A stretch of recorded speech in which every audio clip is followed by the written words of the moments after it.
yourself. Ang mga haters, sinasabi sa atin yung katotohanan na kuminsan hindi masabi ng ating friends and lovers. Kaya meron din tayong pwedeng mapala sa kanila. Bagamat marami silang sasabihin hindi totoo o exaggerated o kalahati lang ng totoo, kalahating mali. Pero meron at merong mga katotohanan tayong pwedeng mapulot sa kanila. Kaya mga haters, yung mga detractors, pwede yan maging parang salamin na pwede nating makita ang ating sarili. Pwedeng mga sounding board yan na nadidinig natin sa kanilang alingaw-ngaw ng sarili nating tinig. In other words, pwede nating masuri ang ating sarili sa pamamagitan ng mga sinasabi, ipinaparatang ng mga nagagalit sa atin. Lamentations 3:40. Let us examine our ways and test them. At isa sa mga paraan na pwede nating masuri ang sarili ay sa pamamagitan ng pakikinig ng maingat sa sinasabi ng mga galit sa atin. Dahil maaaring sa kanila natin madinig yung mga hindi masabi-sabi ng mga nag-aalangan, mga nakikiramdam, at nagsasaalang-alang sa ating damdamin ng mga kaibigan. So, suriin natin ating sarili, suriin din natin ang sinasabi ng mga haters sa atin kung may katotohanan. Galatians 6:4-5, each one should test their own actions, for each one should carry their own load. Kanya-kanya daw tayong pasan ng ating mga dalahin, kanya-kanyang hila ng ating mga hinihila sa buhay, at ang bawat isa dapat ay sinusuri ang kanyang mga gawa, ang kanyang mga gawi, ang kanyang mga asal. So from haters, fish for truth. Out of the mouth of haters, sometimes the truth could come. It comes from the mouth of haters. Kasi nga wala silang preno-preno, wala silang paggalang at pagsasaalang-alang, kaya maaaring masabi nila yung mga katotohanan na mahalagang dapat din nating malaman. Kumbaga kung pag nangingisda ka, ganon din ang gawin mo pagka may hater. Tingnan mo, baka may isda ka, may mahuli ka, may makita ka na katotohanan. John 8:32, you will know the truth, and the truth will set you free. And it doesn't matter from whose mouth the truth comes. Truth is truth.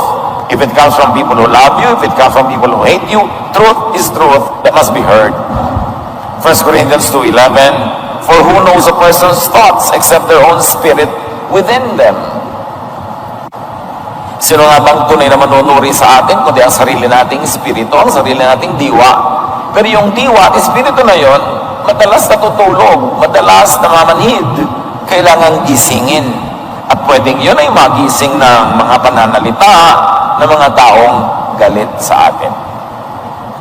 Kung meron naman sa atin ngayon na hindi, sasabihin mo, ay walang galit sa akin, hindi ko issue yan, hindi ko problema yan.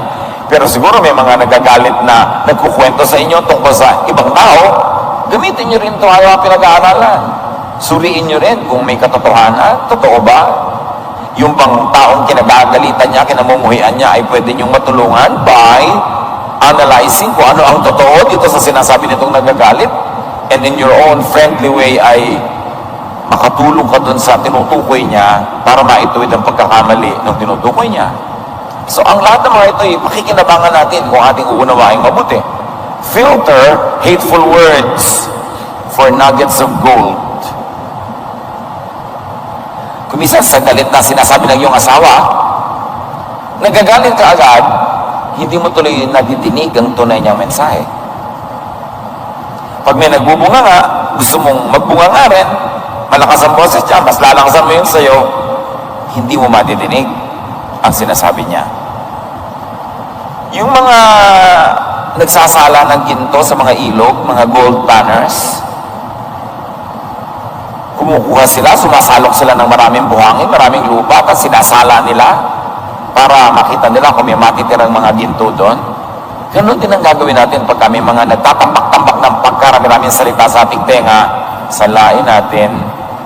Kahit na masakit ang mga sinasabi, kasaba kami makita tayo mga pirasong ginto ng katotohanan na pwede nating magamit for self-improvement. In fact, pwedeng ituring ang mga sinasabi ng taong galit sa atin na payo, na aral, kung magiging kalmado lang tayo sa pakikinig at susuriin at hahanapin kung ano ang totoo sa mga sinasabi nila. Proverbs 19:20, listen to advice and accept discipline, and at the end you will be counted among the wise. And haters could be our unintended advisors. Yung mga haters na nagsasalita sa atin na masasakit, kung minsan ang gusto lang nilang gawin ay saktan tayo, pero kung tayo ay matalino at hindi nagpapadala sa bugso ng damdamin, sa pakikinig na mabuti, maaari tayong makinabang at may mapala tayo sa kanilang mga pagbubunganga, sa kanilang ranting, sa kanilang mga sigaw at mga galit, o kaya mga bulong-bulong. Kasi hindi naman lahat ng haters sumisigaw, meron pabulong kung mga atake. Mainam pakinggan. Benefit if you have haters. At least may pinakinabang ka. Guided by their truth, improve yourself. Pag kami nagsabi sa iyong, napakatamad mo, ang dami-dami ko pinapagawa sa iyo, hindi mo ginagawa, isipin mo, totoo naman na, thank you for telling me that. Salamat sa paalala. Pag may nagsabi sa iyo, ang pangit-pangit mong manamit, naisip mo, may point. Salamat, mag-i-improve ako ng aking pananamit. Kasi yung mga kaibigan ko, hindi naman sasabihin yan eh. Kasi naaawa sa akin o ayaw sabihin. Pero may nagsabi sa'yo, dahil kagalit mo, maaari ka ngayon makinabang. Psalm 109, 2-4, people who are wicked have opened their mouths against me. With words of hatred, they surround me. But I am a man of prayer. Maraming sinasabi ang mga tao laban sa akin, masasakit. Pero ako isang taong madalanginin. At kahulugan din ang madalanginin, yung mapagbulay-bulay, mapagmuni-muni. You reflect. So, yun ang tamang sagot sa mga wicked. Yun ang tamang reaksyon sa mga nagsasalita ng masasakit. Be prayerful. Reflect. Mag-quiet time ka. Suriin mo kung ano ang blessing na maaari mong makuha sa sinasabi niya. Lalo't nasaktan ka todo, dapat may pakinabang ka para hindi ka lugi. At ang pakinabang lang ay matuto sa sinasabi niya. At dahil sa natutunan, ay lalong ayusin ang sarili. Ano pa ang marapat nating reaksyon sa haters? Mga laging galit sa atin, laging namumuhi. Limit, minimize, and if needed, cut your engagement with haters. Pag alam mong galit sa'yo, magagalitin, o likas na gano'n ang karakter, kontian lang ang pakikitungo. Sa ating wika, maraming salita na tinutukoy ay antas o degree ng pakikipagkapwa. Una, pwede kang makihalubilo. Pwede kang makisalamuha. Pag nilalim-laliman mo pa, pwede kang ngayong makipagmabutihan. Pwede kang makisama. Then pwede kang makisangkot. At yung pinakasukdulan, pwede kang makiisa.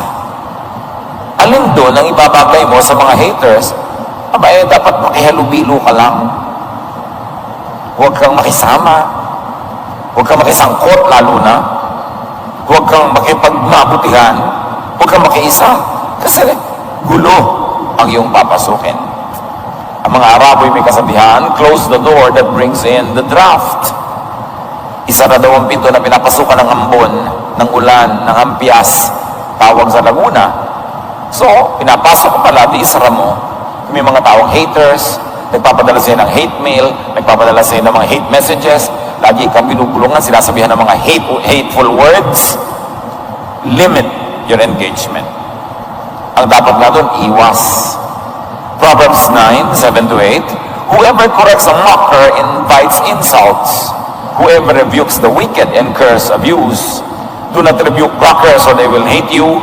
Rebuke the wise and they will love you. Words of wisdom from Proverbs.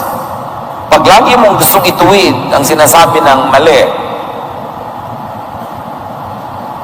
ikaw ay nang aakit lamang ng paglilibak o pangiinsulto o panglalait niya. Kasi pag itinutuwid mo yung masamang tao, magagalit siya sa'yo, aabusuhin ka niya sa salita, sa gawa.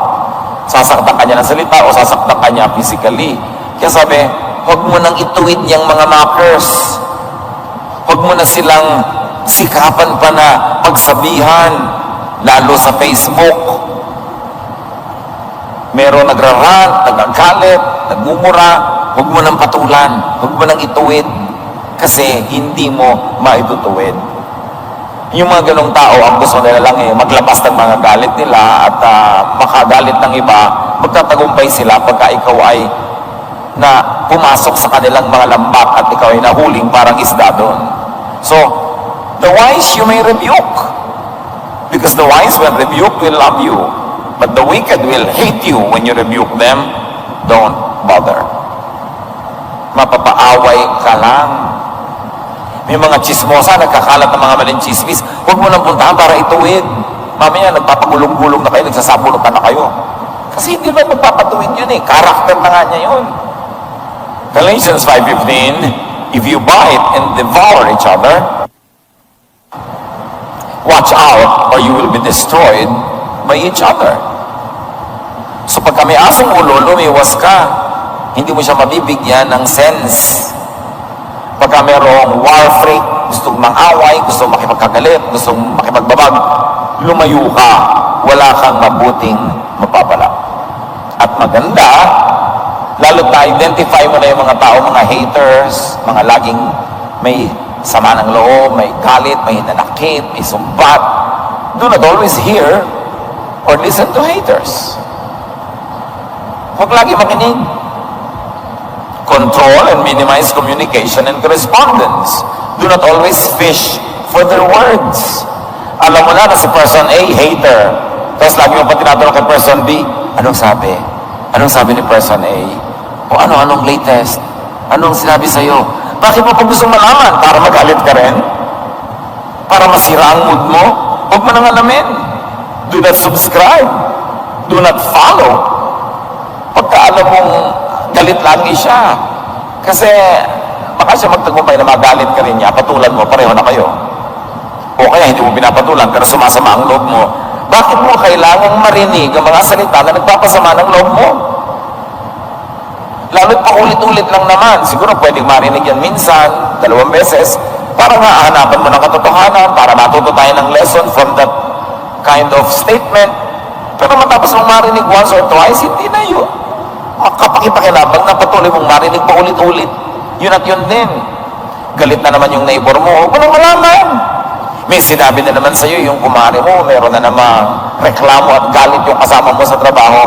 Alam mo na yung paulit-ulit lang, so tigilan mo ng malaman. Para hindi ka madamay at matahimik ka. And do not exchange words with haters. Nagpadala sa iyo ng email, nagpadala ng text, nagpadala ng message na hateful, huwag mong sagutin. Sa tennis man, pagka nag-serve ng bola at hindi mo na ibalik, nag-serve ng bola, hindi muli na ibalik, nag-serve ng bola, hindi muli na ibalik, tapos ang labanan. Pero pag patuloy mong ibinabalik, ibabalik din niya sa iyo, ibabalik mo pa uli, ang haba ng rally, tuloy-tuloy yung laro nyo, ganon din ang bungangaan, yung balitaktakan, yung awayan, mga parunggitan, parinigan, hindi matatapos habang dinidinig mo at pagkadinig mo, may sasabihin ka rin. Kasi yung sinasabi mo, makakarating din sa kanya. Totoo yung sinasabi ang matatanda, may tainga ang lupa, may pakpak ang balita. Even the Bible says that. Sabi niya, you must never tell secrets because even birds can carry your secret and bring them to the king or to someone na topic ng usapan ninyo at mapapalagay ka sa gulo. Kaya pag may naririnig tayong hateful words, angry words, the best answer is silence. At kung hindi ka nagalit at hindi na rin siya galit at makakabuting mag-usap, doon pa lang kayo mag-usap. Pero habang galit siya, walang mararating ang pag-uusap. Buti pa, wag na lang. Lalala lang, mas marami lang siyang masasabi, baka ikaw may sabihin din, mas gumulo pa kaysa dati. Ephesians 4:29, Do not let any unwholesome talk come out of your mouths. Tayo pa naman siyempre, mga tao, maraming may pride. Pag nakarinig ka ng masamang salita, huy, pangit ka daw. Sabihin mo, mas pangit siya. Siyempre, ito namang nagdala sa'yo, tonto, dahil may dadali na naman siya, punta na naman siya, mas pangit ka daw. Ang lalala yan ang lalala. Huwag mong patulan. Huwag kang magbibigay ng comment. Kasi ang daldala niyang away, parang apoy, pag hindi mo na nilagyan ng fuel, mauubos na yun, titigil na. Pero habang dagdag ka ng dagdag, siyempre, matutuloy pa rin yung apoy. And do not exchange words with haters through or via other people. Yung galit sa'yo si A, dinala sa'yo ni B, yung balita, magko-comment ka, ibabalik ni B yun sa kanya. Sabi sa Micah 7:5, do not trust a neighbor. Put no confidence in a friend. Even with the woman who lies in your embrace, guard the words of your lips. Pakaingatan mo daw ang mga salita mo at huwag kang laging magtiwala sa kapitbahay, sa kaibigan, at kahit sa iyong asawa. Kasi maaaring maulit niya, sinasadya man o hindi, nadulas yung dila, nasabi rin. So kung ayaw mong kumalat, ayaw mong lumaki ang gulo, huwag ka nalang kumibo kahit sa asawa mo. And it goes for asawang lalaki o asawang babae. Kasi kung minsan, may nasabi ka, galit na galit siya sa kagalit mo, mapabitawan din niya yung salita na yun. O kaya, tingin niya, wala siyang sariling authority.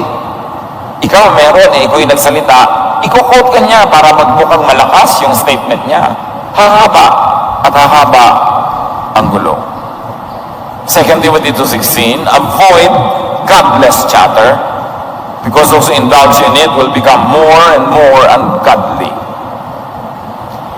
Iwasan daw yung mga usapang hindi maka-Diyos. Kasi hindi matatapos. Huwag tumabla sa mga haters. Do not level with haters, but instead stay on high moral ground. Nagpapakababa siya. Nakikipag-away siya. Umaharap siya ng gulo.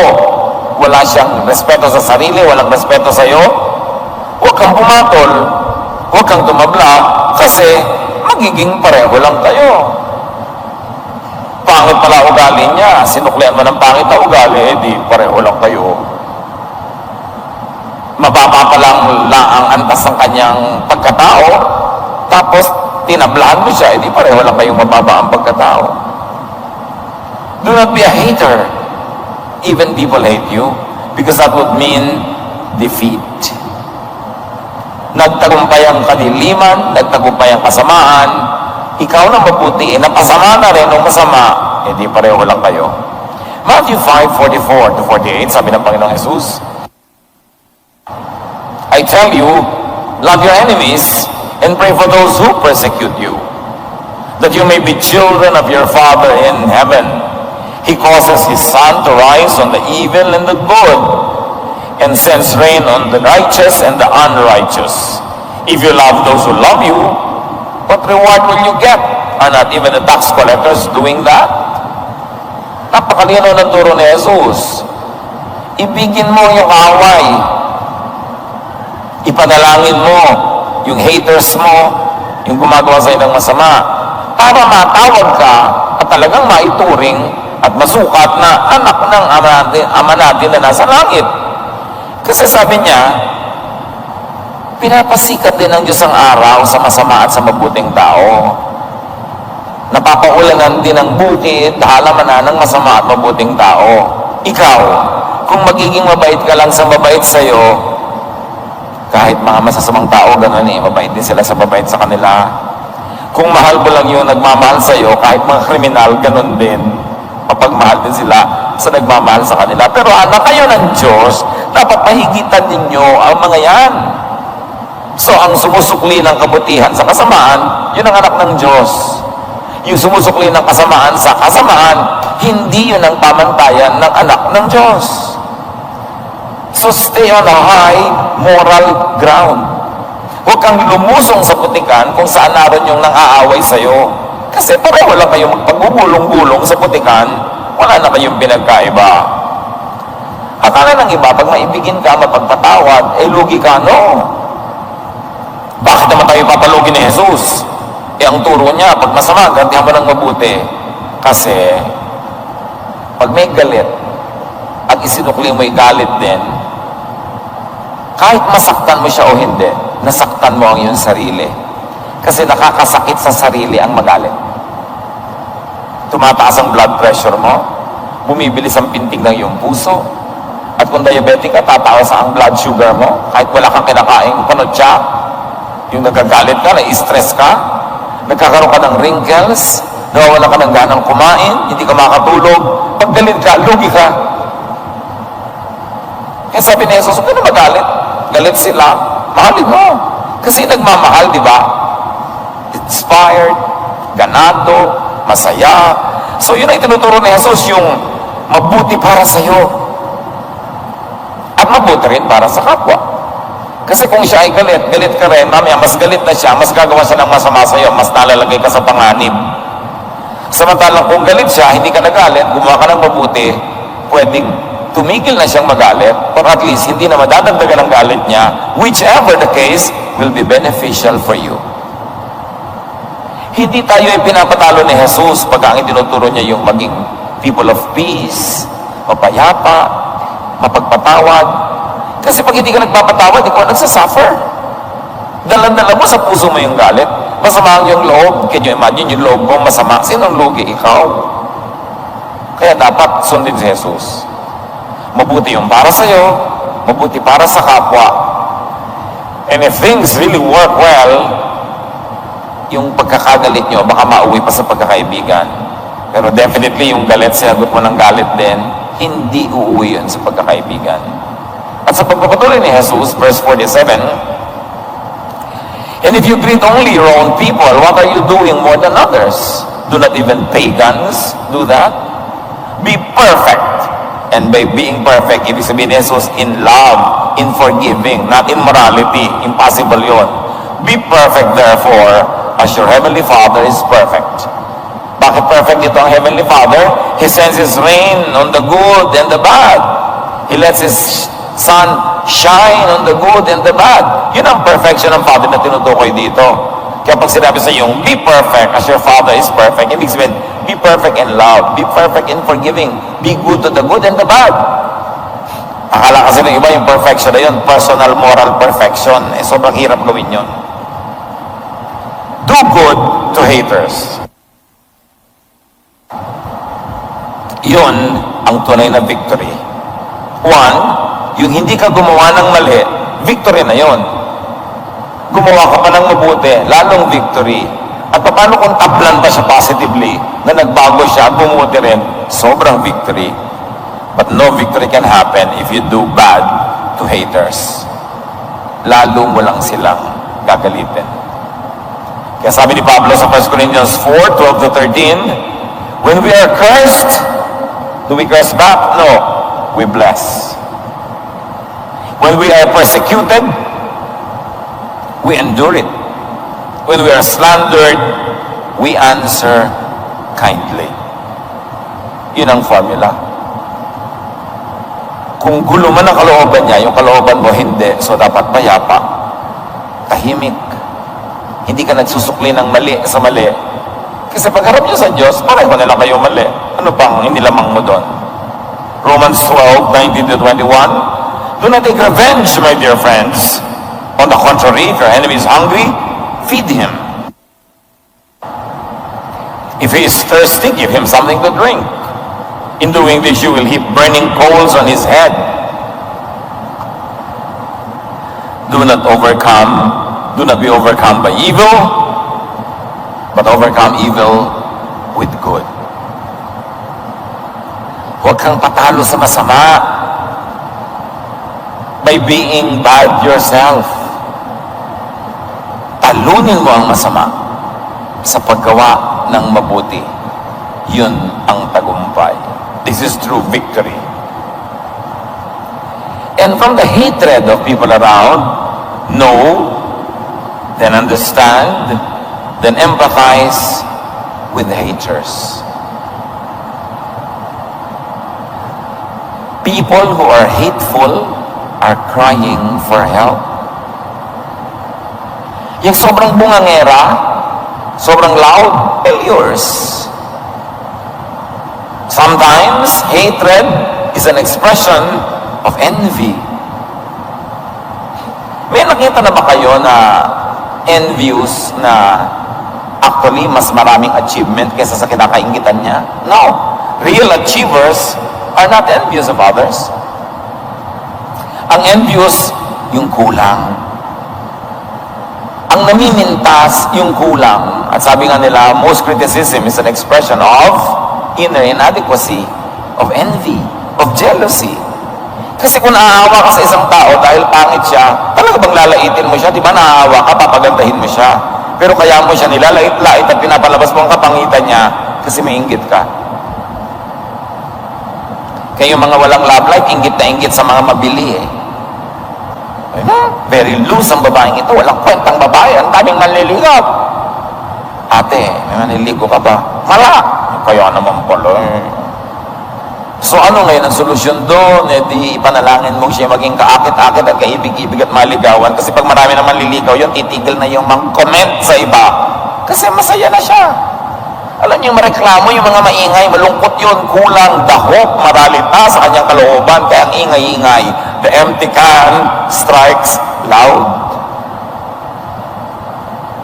Subukan nyo na may nalagyan na lata na punong-puno, di ba tahimik lang, pero yung walang laman, wala kasing laman. Kaya yung mga tao,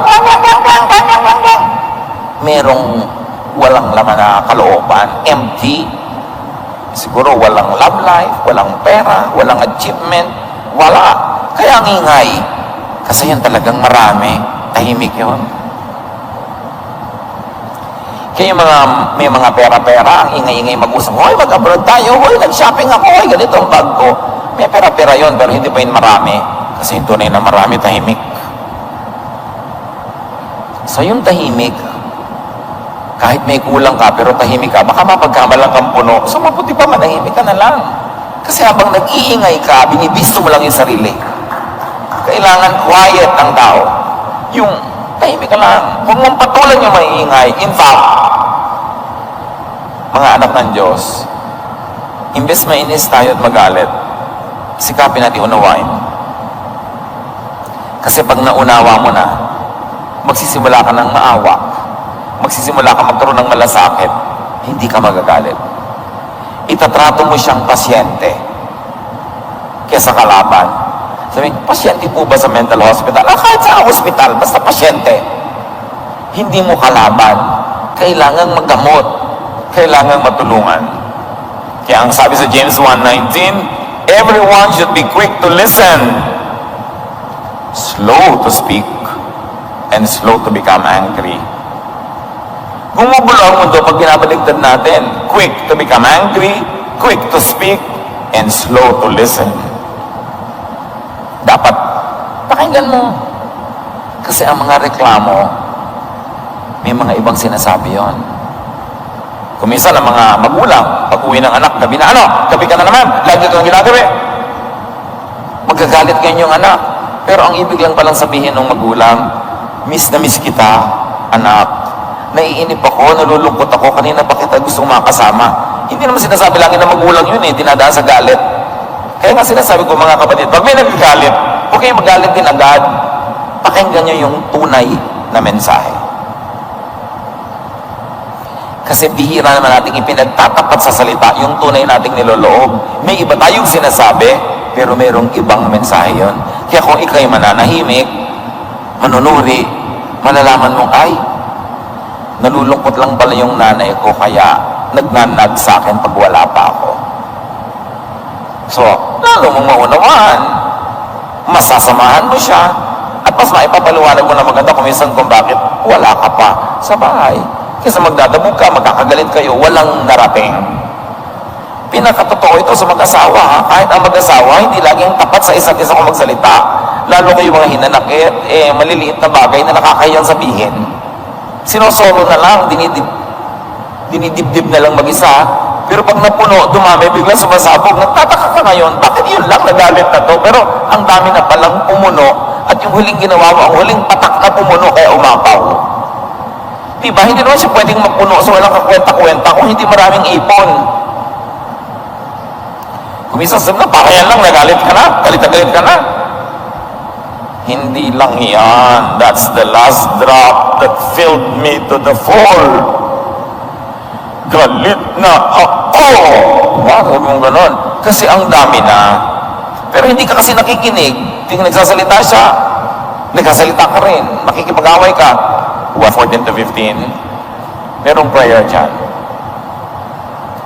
Rescue me from the mire. Do not let me sink. Deliver me from those who hate me, from the deep waters. Do not let the flood waters engulf me, or the depths swallow me up, or the pit close its mouth over me. So pag may mga haters, yung mga nagagalit, pray. Because God is ever present, and God is only a prayer away. At imbes na magpalabas tayo ng galit din, sa Diyos tayo makipag-usap. Sa Diyos yung isumbong. Makipag-usap kayo sa Diyos, at sa Diyos tayo humingi ng tulong. And pray, do not let me lose to haters. How do you lose to haters? When you become a hater too. Pag hate ka niya, tapos na-hate mo rin siya, talo ka. Galit sila sa mundo, nagalit ka na rin sa mundo, talo ka. Stop the hating.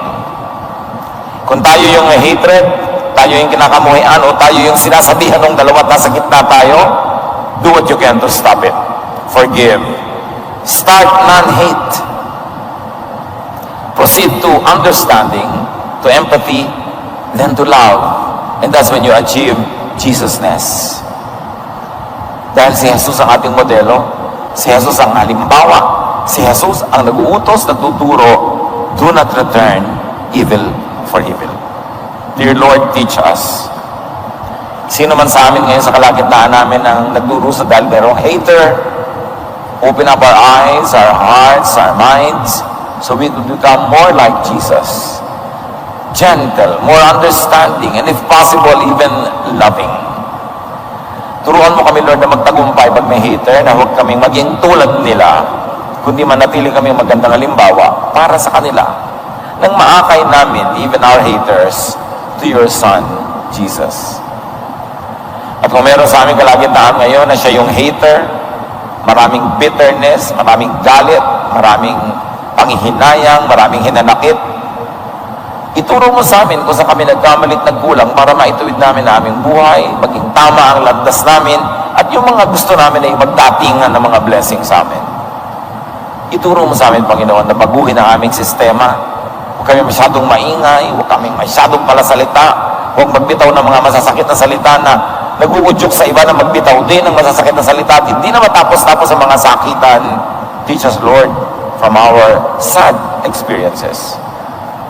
Turuan mo rin kaming mamagitan sa mga dalawang taong nagmumuhian at nagkakagalit na sa pamamagitan namin magkakaroon ng kapayapaan, unawaan.